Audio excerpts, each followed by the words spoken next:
Mentorship and building relationships in healthcare from the day you step into this career is what is going to propel you for a lifelong career into leadership or your next role. But if you burn bridges everywhere you go and you are not building those relationships, you will struggle. Believe me. The relationship building and finding a mentor is number one, hands down. If there was one takeaway from this podcast, it would be that don't undermine the value of relationships in the workplace. I think 100%. a lot of people go to work and they think this is my 9 to 5. I'm going to get in, I'm going to get out.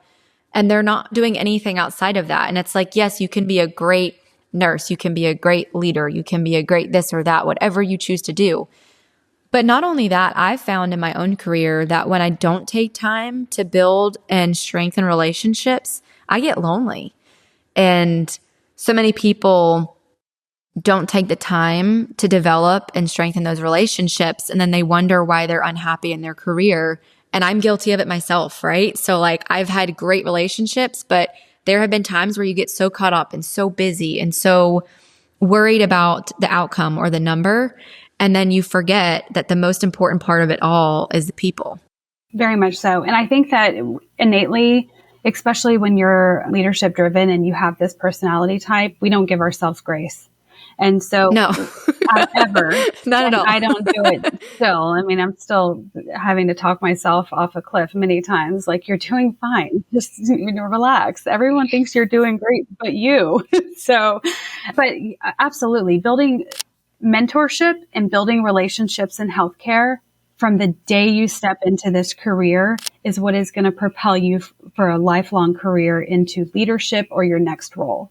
And so not only is it proving yourself clinically and proving yourself to be an amazing nurse or amazing clinician and one that provides excellence in patient care, it's building those relationships that you're surrounding yourself with. Even if your idea is not to go into leadership, building relationships with the other staff members that you're working with, because they're going to leave and move on to the next company as well.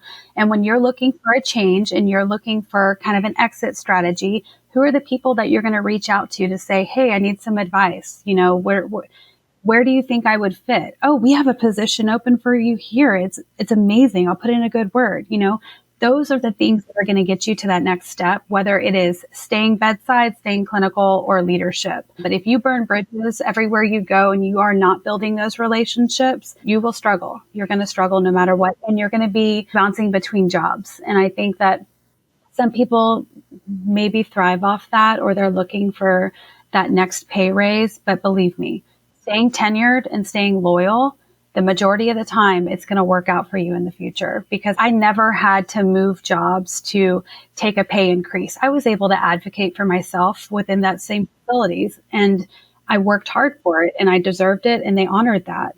And so the relationship building and finding a mentor is number one. Hands down. Yeah. And I want to talk more about that, because it sounds like you have a very special relationship with your current collaborating physician. And also you mentioned that before this, that you're stuck with him for life. And you don't hear that often unless it's like, I'm actually married to them, you know?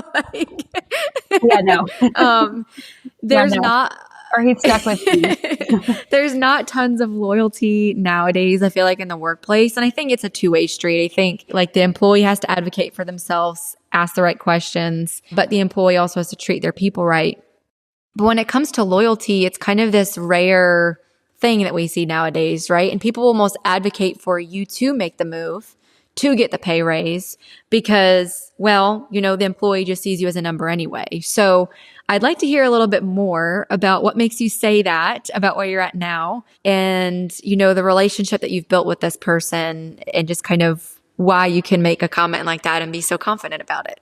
I think that I could leave this role and take that pay jump into another position. It's happened before where they've reached out to me and I tell them I'm not interested. And a lot of it is working for healthcare systems, but there's so much more than amount of money for me.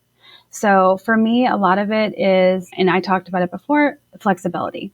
So I have the grace to be able to be a present mother in my children's lives and run a decently large healthcare organization here in San Antonio. So that's number one for me, is that I have that flexibility. And then the other thing is Dr. Bergman initially created this environment here, and his employees, all his mid-level providers have been with him since day one. Wow. That's rare. That is very rare. They've both been here with him for 9 years. That's great. And so we do have a ton of tenure here. And a lot of it is about the environment and the work environment that we create here within our offices. And so I've been able to actually pull coworkers / employees from other positions that I've worked at to be able to create a supportive team around me so that I can have that work-life balance.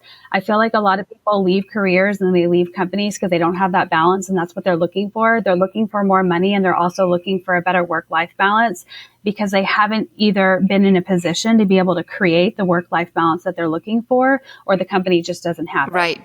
And I do think that here at this company, we really do have that work-life balance, and we treat our employees incredibly well. So those annual evaluations, having those conversations with our employees happens every single year. That's great. We've been very blessed that Dr. Bergman has allowed annual raises every year, even through COVID. Wow. During shutdowns, through everything, we do still provide annual raises. He's extremely generous. That's great. As much as he can be. And the employees appreciate it.